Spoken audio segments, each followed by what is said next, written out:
Hello friends, welcome to the session. Last video में हमने बौद्ध और जैन धर्म के बारे में पढ़ा है। उसके बारे में जो भी बेसिक था हमने वो कर लिया है। और आज का हमारा टॉपिक होगा राज्य से साम्राज्य तक। इसका अर्थ क्या है कि जैसे छोटे छोटे राज्य होते थे जहाँ पर किसी एक राजा का किसी छोटी सी जगह पर जो भी शासन नियंत्रण होता था, उससे वो साम्राज्य कैसे बने थे। बड़े बड़े साम्राज्य होता है कि एक अलग अलग क्षेत्र में किसी एक ही देश में अलग अलग क्षेत्र पर किसी राजा का विस्तार होना, जब उसका शासन होना, उसे साम्राज्य कहते हैं। तो इस वीडियो में हम अशोक के साम्राज्य के बारे में पढ़ेंगे। अशोक का साम्राज्य कैसा था, वो कैसे शासन करता था, उसकी क्या सोच थी, तो उसके बारे में हम सब सारी जानकारी देखेंगे। तो आइए शुरू करते हैं हमारा आज का टॉपिक। दोस्तों, हम जो सिक्के देखते हैं, रुपए या पैसे, उन पर जो शेरों के चित्र बने होते हैं, तो उनका भी एक लंबा इतिहास है। उन्हें पत्थरों को काट कर बनाया गया, फिर उन्हें सारनाथ में एक विशाल स्तंभ बने होते थे, ये अशोक ने स्तंभ बनवाए थे। उन पर उन्हें स्थापित किया गया था, उन चित्रों को, शेर के चित्रों को, जैसे कि इस फोटो में बना हुआ है। देखिए यहाँ पर इतिहास के महानतम राजाओं में से एक अशोक के निर्देश पर इसके जैसे कई स्तंभों और पत्थरों पर अभिलेख उत्कीर्ण किए गए थे। हमने एक क्लास में हमने अभिलेख के बारे में भी पढ़ा था कि जो पत्थरों पर कुछ भी कोई राजा अपने बारे में कुछ अच्छी चीज़ें, जो भी अच्छे काम करता था वो लिखवा देता था किसी धातु पर, किसी लोहे की चीज़ पर, तो वो अभिलेख हो जाते थे। अभी हम ये जानें कि इन अभिलेखों में क्या लिखा है। पहले हम ये देखते हैं कि उनके राज्य को, अशोक का जो राज्य था, उसे साम्राज्य क्यों कहा गया है। उन्हें राज्य क्यों नहीं कहा, उनके शासन को। तो देखिए, अशोक जिस साम्राज्य पर शासन करते थे उसकी स्थापना उसके दादा चंद्रगुप्त मौर्य ने लगभग 2300 साल पहले की थी। जो जिस जिस साम्राज्य का जो शासक था अशोक, उसका स्थापना किसने की थी, उनके दादाजी ने, जिनका नाम था चंद्रगुप्त मौर्य। ये इम्पोर्टेंट है, ये हमें याद रखना होगा। चाणक्य या कौटिल्य नाम के एक प्रसिद्ध बुद्धिमान व्यक्ति थे चंद्रगुप्त मौर्य के समय पर उनके दरबार में। तो उन्होंने उनकी बहुत मदद की थी उनका साम्राज्य फैलाने में। चाणक्य के कई विचार हमें अर्थशास्त्र नाम की किताब में मिलते हैं। जो चाणक्य था बहुत ही बुद्धिमान व्यक्ति था, उनने एक बुक लिखी थी अर्थशास्त्र नाम की। तो उनमें उनके हमें जो भी थॉट है, वो क्या सोच रखते थे, ये सब हमें जानकारी उनकी बुक से मिलती है, जिसका नाम है अर्थशास्त्र। साम्राज्य में बहुत से नगर होते थे। साम्राज्य में ऐसे नहीं था, जैसे राज्य तो एक छोटे नगर पर या एक छोटी सी जगह पर राजा का जो शासन होता था, लेकिन साम्राज्य में बहुत नगर होते थे। जैसे कि उन साम्राज्य की राजधानी भी होती थी पाटलिपुत्र, उज्जैन और तक्षशिला जैसे प्रमुख नगर। तो तक्षशिला उत्तर पश्चिम और मध्य भारत के आने जाने के लिए एक मार्ग था। पहले हम इस लोकेशन को देख लेते हैं, इनको जो भी राजधानियाँ थी। ये देखिए तक्षशिला, यहाँ पर पाटलिपुत्र, यहाँ पर उज्जैन था। तो कह रहे हैं कि उत्तर पश्चिम, ये देखिए उत्तर पश्चिम क्षेत्र है भारत का, और ये मध्य एशिया से जोड़ने के लिए एक रास्ता था। जैसे यहाँ से कोई भी आ सकता था, ऐसे एक मार्ग कह सकते हैं हम कि तक्षशिला एक द्वार था उनके लिए मध्य एशिया से या उत्तर पश्चिम भारत में एंट्री करने के लिए। और ये देखिए, ये जो तीनों इनकी राजधानियां हैं अशोक के साम्राज्य के समय पर, जो ये राजधानियां थी तक्षशिला, उज्जैन और पाटलिपुत्र। तो यहाँ पर हम देख सकते हैं कि उनका साम्राज्य इतना बड़ा था, इतने बड़े क्षेत्र पर अशोक का साम्राज्य फैला हुआ था। और उज्जैन उत्तरी भारत से दक्षिण भारत जाने वाले रास्ते में पड़ता था। तो ये देखिए उज्जैन, ये बीच में है, मध्य प्रदेश का क्षेत्र है, जो गुजरात मध्य प्रदेश का। तो ये उत्तर भारत है और ये दक्षिण भारत है। इसके बीच में जो जाने वाला रास्ता है ना, यहाँ से ऐसे, ठीक है। तो ऐसे ये था। उज्जैन भी एक राजधानी थी। और पाटलिपुत्र, ये जो बंगाल, बिहार, ये झारखंड वाला क्षेत्र था, इस वाली साइड ये पाटलिपुत्र उनकी एक राजधानी थी। शायद नगरों में व्यापारी, सरकारी अधिकारी और शिल्पकार रहा करते थे। साम्राज्य के बहुत बड़े क्षेत्रों में किसान और पशुपालकों के गांव बसे हुए थे। तो इन क्षेत्रों में हमें ज़्यादातर जंगल मिलते हैं। तो आज भी अगर हम देखें ध्यान से मैप को, तो आज भी हमें जो जंगल मिलते हैं वो मध्य प्रदेश, जो मध्य वाला क्षेत्र है, यहाँ पर ज़्यादा मिलते हैं। तो इसका मतलब उसी समय से ही यहाँ पर जंगलों का विस्तार ज़्यादा था। लोग यहाँ पर क्या करते थे, जंगलों में रहते थे तो फल फूल खाते थे, संग्रहण करते थे, शिकार करके अपना जीवन जीते थे, अलग अलग प्रकार का भोजन करते थे और यहाँ तक कि अलग किस्म की पोशाक भी पहनते थे। लोग अपने क्षेत्र में अलग अलग भाषाएं बोलते थे। ऐसा तो है नहीं कि किसी दो डिफरेंट जगह पर एक ही भाषा, थोड़ा बहुत माइनर सा फ़र्क तो पड़ ही जाता है अगर एक जगह से दूसरी जगह जाते हैं। तो राज्य साम्राज्य से कैसे भिन्न है, क्योंकि साम्राज्य राज्यों में बड़े होते थे, ये हमने देखा था, और उनकी रक्षा के लिए बड़ी सेनाओं की ज़रूरत होती थी। जैसे जब ये बड़ा साम्राज्य होगा, किसी राजा का विस्तार बहुत सी जगहों पर होगा, तो उन्हें अपना जो साम्राज्य है उसको रक्षा करने के लिए सेना की ज़रूरत भी होगी। इसीलिए सम्राटों को राजाओं की तुलना में ज़्यादा संसाधनों की ज़रूरत होती है। संसाधन मीन्स जैसे उन्हें वेतन देना पड़ता था, उनके जो सेना होती थी उन्हें सैलरी देनी होती थी, तो उन्हें संसाधनों की ज़रूरत होती थी। इसी कारण उन्हें बड़ी संख्या में कर इकट्ठा करने वाले अधिकारियों की भी ज़रूरत होती थी। जब वो लोग कर लगाते थे उस समय पर, तो उस कर को इकट्ठा करने लिए भी किसी लोगों की ज़रूरत थी। जो अधिकारी होते थे वो रखते थे उनको काम पर। साम्राज्य का प्रशासन कैसा था? जब जो साम्राज्य था अशोक का, उसका प्रशासन कैसा था, अभी ये हम देखते हैं।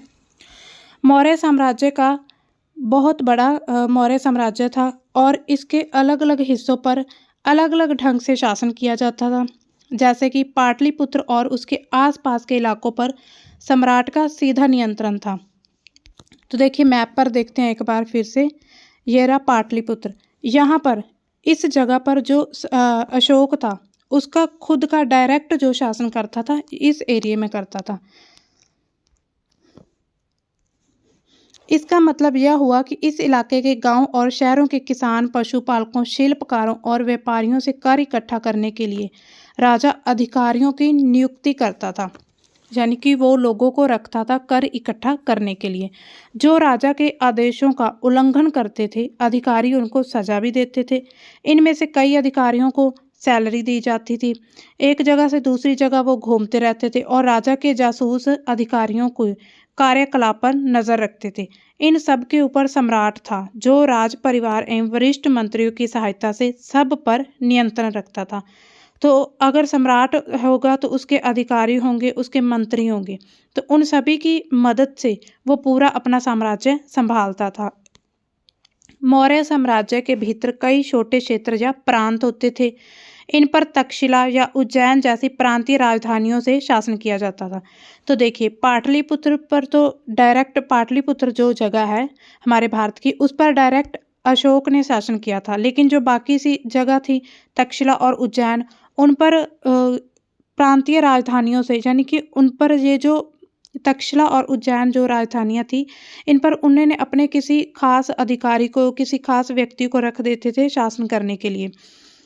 और अक्सर राजकुमारों को वहाँ का, ये देखिए राजकुमार जो होते थे वहाँ के गवर्नर या राज्यपाल बनाकर उन्हें भेजे जाते थे। लेकिन ऐसा लगता है कि इन जगहों पर स्थानीय परंपराओं और नियमों को ही माना जाता था। ऐसा नहीं था कि अगर सम्राट ने, अशोक ने किसी राज्यपाल को, गवर्नर को भेजा है तो वो वहाँ पर शासन पाटलिपुत्र के अकॉर्डिंग चलेगा। नहीं, वहाँ पर जो स्थानीय परंपराएं थी, जो स्थानीय नियम थे उस जगह के, वहीं पर ही उनको ही माना जाता था। प्रादेशिक केंद्रों के बीच विस्तृत क्षेत्र थे। इनके इलाकों में मौर्य शासक सिर्फ मार्गों और नदियों पर नियंत्रण रखने की कोशिश करते थे, जो कि आवागमन मतलब आने जाने के लिए महत्वपूर्ण रास्ते थे, उन पर नियंत्रण होता था। उन्हें जो भी संसाधन कर और भेंट के रूप में मिलते थे उसे इकट्ठा करते थे। जैसे एक कर टैक्स की एक किस्म है कि अगर कोई भी उस रास्ते से व्यापार करता था, आता जाता था, तो उसे टैक्स देना पड़ता था। उदाहरण के लिए देखिए अर्थशास्त्र में यह लिखा है कि उत्तर पश्चिम जो है, हाँ जगह दी है, उत्तर पश्चिम जो एरिया कंबल के लिए और दक्षिण भारत में सोने और कीमती पत्थरों के लिए प्रसिद्ध था। उत्तर भारत में, उत्तर पश्चिम में कहते हैं कि लोग जो कपड़ों का विस्तार करते थे व्यापार, तो उन्हें कंबल वगैरह दिए जाते थे जो कर इकट्ठा करते थे। और जो दूसरा क्षेत्र था दक्षिण भारत, जो हमारा दक्षिण भारत है वो कीमती पत्थरों के लिए बहुत फेमस था। यहाँ पर संसाधन नजराने के रूप में इकट्ठे किए जाते थे। जंगल में जो इलाके आते थे, ठीक है, वहाँ रहने वाले लोग काफ़ी हद तक स्वतंत्र थे।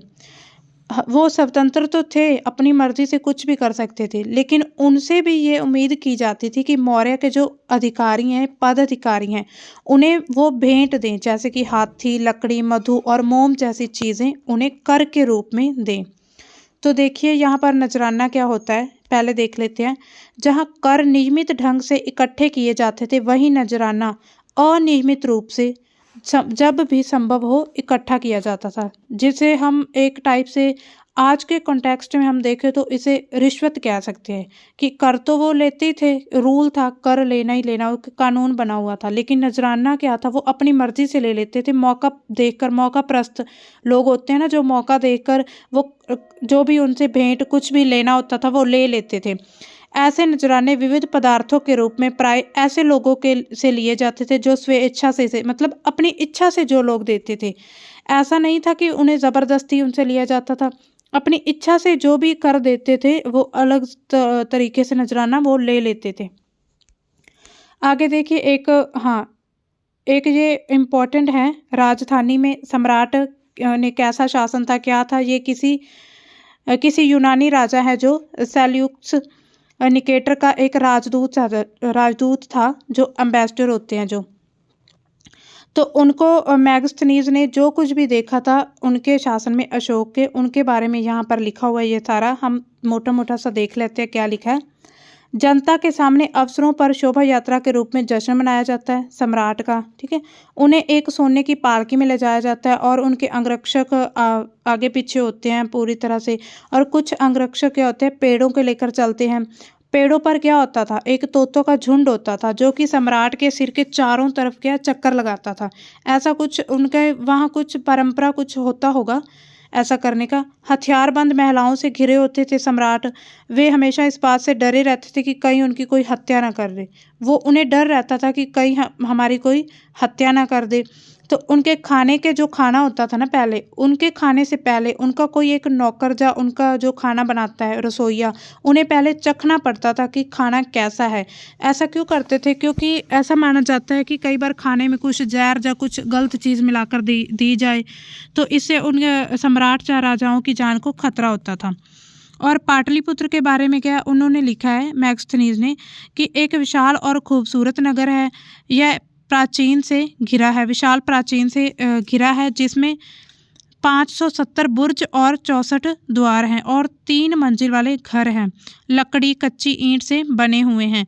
राजा का महल भी काठ से बना है, जिसे पत्थर की नक्काशी से अलंकृत किया गया है। महल के बारे में बताया है। उनकी जो राजधानी थी पाटलिपुत्र, उसके बारे में कि वो बहुत विशाल नगर था, अच्छा था, ऐसे बना हुआ था लकड़ों से, पत्थरों से या कुछ भी। महल बहुत अच्छा बना था, बड़ा था। अशोक एक अनोखा सम्राट था। तो देखिए अशोक एक ऐसा पहला सम्राट है जिसने युद्ध का त्याग किया था, जो कि वॉर को जिसने कहा था कि वॉर अच्छी नहीं है। जब उसने जो भी वॉर के इफ़ेक्ट पड़ते हैं, कि कोई भी युद्ध होता है तो जो जहाँ पर जो भी नुकसान होता है, कुछ भी होता है, तो उसके जो भी बुरे इफ़ेक्ट होते हैं उनको देखकर अशोक ऐसा पहला सम्राट था, राजा था, जिसने युद्ध का क्या त्याग कर दिया था कि आज के बाद मैं युद्ध नहीं करूंगा। और ऐसा कब हुआ था, कलिंग के युद्ध, हम आगे पढ़ेंगे। हाँ, ये देखिए कलिंग का युद्ध था, उसके बाद से उसने फैसला लिया था कि आज के बाद मैं युद्ध कभी नहीं करूंगा। अशोक मौर्य वंश के सबसे प्रसिद्ध शासक थे। वे ऐसे पहले शासक थे जिन्होंने अभिलेखों द्वारा जनता तक संदेश पहुंचाने की कोशिश की थी। ऐसा नहीं था कि उसने सिर्फ अपने काम के लिए ही अभिलेखों का यूज़ किया था। उसने लोगों तक शिक्षा पहुंचाने के लिए भी अभिलेखों का यूज़ किया था। अशोक के ज़्यादातर अभिलेख जो है प्राकृत और ब्राह्मी लिपि में ही मिलते हैं। तो देखिए जो भाषा लोगों को समझ लगती है, जो आसानी से समझ जाती है आम जनता, उसी भाषा में ही उनको अभिलेख दिए गए थे। और वो भाषा थी प्राकृतिक और ब्राह्मी भाषा थी, ब्राह्मी लिपि थी।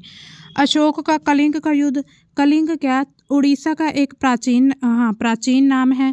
अशोक ने कलिंग को जीतने के लिए एक युद्ध लड़ा था, लेकिन युद्ध जनित हिंसा और खून खराबा देखकर उन्हें युद्ध से वितृष्णा होगी। मतलब उन्हें युद्ध लड़ने के इच्छा उनके मन से चली गई कि मैंने कोई युद्ध करना है या ऐसा कुछ खून खराबा ऐसा गलत कुछ करना है, तो उन्होंने निर्णय लिया कि वे भविष्य में कभी युद्ध नहीं करेंगे। तो ये उनका बहुत बड़ा कदम था।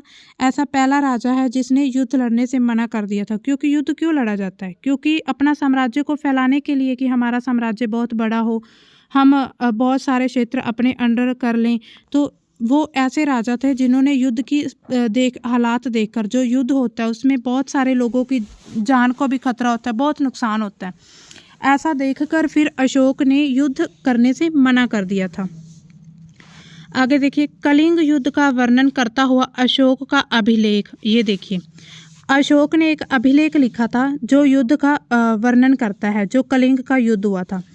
तो वो लिखते हैं कि राजा बनने के 8 साल बाद मैंने कलिंग विजय की, मतलब कलिंग को जीता। लगभग 1.5 लाख लोग बंदी बना लिए और 1 लाख से ज़्यादा लोग मारे गए। ये सारा वो अपनी आंखों से देखता है पूरा दृश्य युद्ध का, तो वो लिखता है, अभिलेख में लिखवाता है। जब किसी स्वतंत्र देश को जीता जाता है तो लाखों लोग मर जाते हैं, बहुत सारे बंदी बनाए जाते हैं, इनमें ब्राह्मण और श्रमण भी मारे जाते हैं। जो लोग अपने सगे संबंधी और मित्रों से बहुत प्यार करते हैं तथा दासों और मृतकों के प्रति दयावान होते हैं, वे भी युद्ध में या तो मारे जाते हैं या अपने प्रियजनों को खो देते हैं। इसलिए मुझे पश्चाताप हो रहा है। मैंने धम्म पालन करके एवं दूसरों की इसकी शिक्षा देने का निश्चय किया है। मैं मानता हूँ कि धम्म के माध्यम से लोगों का दिल जीतना बलपूर्वक विजय पाने से ज़्यादा अच्छा है। वो अशोक लिखता है कि किसी युद्ध में लोगों को जीतने की बजाय अगर मैं लोगों का दिल जीत लूँ अपने विचार देकर, तो ये ज़्यादा अच्छा होगा। आगे देखिए, अशोक का धम्म क्या था। अशोक के धम्म में किसी देवता की पूजा अथवा किसी कर्म कांड की आवश्यकता नहीं थी। उन्हें लगता था कि जैसे पिता अपने बच्चों को अच्छे व्यवहार की शिक्षा देते, वैसे ही उन राजाओं का, सम्राट का कर्तव्य है कि अपनी प्रजा को अच्छी शिक्षा दे। वे बुद्ध के उपदेशों से भी प्रेरित हुए थे अशोक। कई समस्याएं थी जिनके लिए उनमें संवेदना थी। उनके साम्राज्य में अलग अलग धर्मों को मानने वाले लोग रहते थे। कई बार टकराव पैदा हो जाते थे। जानवरों की क्या होती थी, बलि चढ़ाई जाती थी। दासों और नौकरों के साथ गलत व्यवहार किया जाता था। इनके अलावा परिवार पड़ोसियों में भी झगड़े होते रहते थे। अशोक ने महसूस किया कि इन समस्याओं का निदान करना उनका कर्तव्य है। अशोक ने सोचा कि ये जो भी मेरी प्रजा में समस्याएं आ रही हैं, उनका मुझे सॉल्यूशन करना होगा। ऐसा तो है नहीं कि अब लोग अजंता आपस में लड़ रही है तो मैं भी युद्ध छेड़ के आ जाऊं बीच में। तो ऐसा नहीं था। उसे धीरे धीरे समझ आने लगा कि प्रजा की सेवा करना ही हमारा कर्तव्य है। इसलिए उन्होंने धम्म महामात नाम के अधिकारियों की नियुक्ति की, जो जगह जगह जाकर धम्म की शिक्षा देते थे। तो उन्हें अकेले से तो हर जगह जाना संभव नहीं था, तो उन्होंने क्या किया, अधिकारियों को रख लिया धम्म की शिक्षा देने के लिए। इसके अतिरिक्त अशोक ने अपने संदेश कई स्थानों पर शिलाओं और स्तंभों पर भी खुदवा दिए थे। अधिकारियों को यह निर्देश दिया गया कि वे राजा के संदेश को उन लोगों को पढ़कर सुनाएं जो खुद पढ़ नहीं सकते थे। तो उसने ऐसा भी कहा था कि जो लोग अनपढ़ हैं उन्हें वो संदेश जो भी राजा ने लिखवाए हैं वो पढ़कर सुनाए जाएं। अशोक के धम्म के विचारों को प्रसारित करने के लिए सीरिया, मिस्र, ग्रीस में दूत भेजे गए। अलग अलग देशों में, अभी देखिए एक जगह, अभी भारत से वो अलग अलग देशों में जाकर अब उन धम्म के जो विचार थे उनको फैलाने के लिए, प्रचार करने के लिए एक जगह अपने शासन से लोगों को भेज रहे थे दूत, जिन्हें हम एम्बेसडर बोलते हैं। वो एक मतलब किसी राज्य को जो रिप्रेजेंटेटिव होता है किसी देश का, तो उन्हें भेजते हैं। अपने पुत्र महेंद्र और पुत्री संघमित्रा की इसी कार्य हेतु उसने श्रीलंका भेजा था। अशोक का एक पुत्र था महेंद्र और पुत्री थी संघमित्रा। उसने श्रीलंका भेजा था धम्म की शिक्षा देने के लिए उन्हें। ये देखिए एक मूर्ति है, यहाँ पर देख लेते हैं हम क्या है। ये बिहार के रामपुरवा में मिले एक मौर्य कालीन स्तंभ का हिस्सा है। ये देखिए, ये स्तंभ पर एक मूर्ति बनी हुई है। अभी इसे राष्ट्रपति भवन में रखा गया है। और ये एक उस समय की जो मूर्ति कला है ना, उसका एक नमूना है कि मूर्तियाँ इस प्रकार से बनाई जाती थी। पीछे हमने देखा था शेरों की मूर्ति बनी हुई थी स्तंभ पर। ये देखिए, इसके नीचे ये स्तंभ बना हुआ है, इसके ऊपर ये मूर्ति बनी हुई है। तो ऐसी मूर्तियाँ और स्तंभ अशोक सम्राट ने बनवाए थे अपने समय पर। आगे देखिए उन्होंने और क्या किया था। उन्होंने सड़कें बनवाई, कुएं खुदवाए, विश्राम गृह जहाँ पर लोग आराम करते थे। इसके अतिरिक्त उन्होंने मनुष्य व जानवरों की चिकित्सा की भी व्यवस्था की थी। यानी कि उनकी जो हेल्थ रिलेटेड जो भी हॉस्पिटल या कुछ भी वेद उस समय पर जो भी हेल्थ रिलेटेड जो भी प्रॉब्लम्स आती थी उनको सॉल्व करने के लिए उन्होंने चिकित्सा जैसे हॉस्पिटल टाइप कुछ खोला था। अपनी प्रजा के लिए अशोक का संदेश है ये वाला, हम ये भी देख लेते हैं। लोग विभिन्न अवसरों पर अनुष्ठान क्या होते हैं, जो महान कार्य धार्मिक कार्य होते हैं किसी खास मौके पर खास अवसर पर किया करते हैं। उदाहरण के लिए जब वे बीमार होते हैं तो उन्हें बच्चों का विवाह करना होता है, बच्चों के जन्म पर जब यात्रा शुरू करते हैं तब वो तरह तरह के अच्छे काम करते हैं जैसे किसी खास अवसर पर। ये कर्मकांड अशोक कहता है किसी काम के नहीं है ये कर्मकांड। इसके बदले यदि लोग दूसरी रीतियों को माने तो वह ज़्यादा फलदायी होंगी। ये रीतियाँ क्या है, अपने दासों और नौकरों के साथ अच्छा व्यवहार करें, बड़ों का आदर, सभी जीवों पर दया करें, ब्राह्मणों तथा शमनों को दान दें। अपने धर्म की प्रशंसा या दूसरे धर्म की निंदा करना दोनों ही बातें गलत हैं। अशोक कहते हैं कि अपने धर्म की या धर्म की जो भी हम प्रशंसा करते और बोलते हैं कि नहीं सामने वाले का या उसका धर्म तो सही नहीं है, ये है वो है, तो ये अच्छी बात नहीं है। हर किसी को दूसरे धर्म का आदर करना चाहिए। यदि कोई अपने धर्म की तारीफ और दूसरे धर्म की बुराई करता है तो वास्तव में वह अपने धर्म को ज़्यादा नुकसान पहुंचा रहा है। वो अपने धर्म को ज़्यादा नुकसान पहुंचाता है अगर वो किसी और के धर्म की बुराई करता है। इसलिए हर किसी को दूसरे धर्म के प्रमुख विश्वासों को समझने की कोशिश करनी चाहिए और उसका आदर करना चाहिए। तो दोस्तों ये देखिए, ये नीचे दिया हुआ है ब्राह्मी लिपि का। आधुनिक भारत में लिपियाँ पिछले सैकड़े वर्षों से ब्राह्मी लिपि से उत्पन्न। ये देखिए, ये आरंभिक लिपि है ब्राह्मी, फिर देवनागरी, बांग्ला, मलयालम और तमिल। और ये सभी लिपियाँ जो कहते हैं आरंभिक लिपि उनकी ब्राह्मी जो है सभी लिपियों की जननी है। ब्राह्मी लिपि से ही बाकी सभी लिपियों का जन्म हुआ है, ऐसा माना जाता है। तो दोस्तों ये था हमारा टॉपिक आज का। और अभी ये एक छोटी सी एक्सरसाइज है, हम देख लेते हैं। ये कुछ शब्द भी हैं, इम्पॉर्टेंट वर्ड्स हैं जिनके बारे में हमें जानकारी होनी अच्छी है, पता होना चाहिए। साम्राज्य क्या होता है, जहाँ पर बड़ा जिसका विस्तार बहुत जगह पर फैला होता है, जिस राजा का जो शासन होता है एक से ज़्यादा जगह पर क्षेत्र जिसका बड़ा होता है उसे साम्राज्य कहते हैं। राजधानी होती है जहाँ से वो अपना सारा कंट्रोल कर सकते हैं उस क्षेत्र पर। अधिकारी क्या होते हैं, जो भी एम्प्लॉय कह रहे हैं हम उसे अधिकारी बोल सकते, आज के समय में हम एम्प्लॉय कह सकते हैं। और संदेशवाहक कौन होते हैं, जो एक जगह से दूसरी जगह संदेश लेकर जाते हैं। और प्रांत भी देखा हमने। और धर्म होता है धर्म, जहाँ पर सम्राटों का सीधा शासन था वहाँ अधिकारी क्या वसूलते थे, कर वसूलते थे। राजकुमारों को अक्सर प्रांतों में क्या बनाकर भेजा था, गवर्नर बनाया जाता था, उन्हें भेजा जाता था। मौर्य शासक आवागमन के लिए महत्वपूर्ण नदियों और समुद्रों पर क्या करते थे, नियंत्रण रखते थे। प्रदेशों में रहने वाले लोग मौर्य अधिकारियों को क्या दिया करते थे, उन्हें भेंट देते थे, जो नजराना देते थे। जो प्रदेश में रहते थे लोग उन्हें भेंट नजराना जो भी स्व इच्छा से अपनी इच्छा से दिया करते थे। तो दोस्तों ये था हमारा आज का टॉपिक। इसके बाद आगे हम धीरे धीरे सारे टॉपिक कंप्लीट करेंगे। Thank you so much.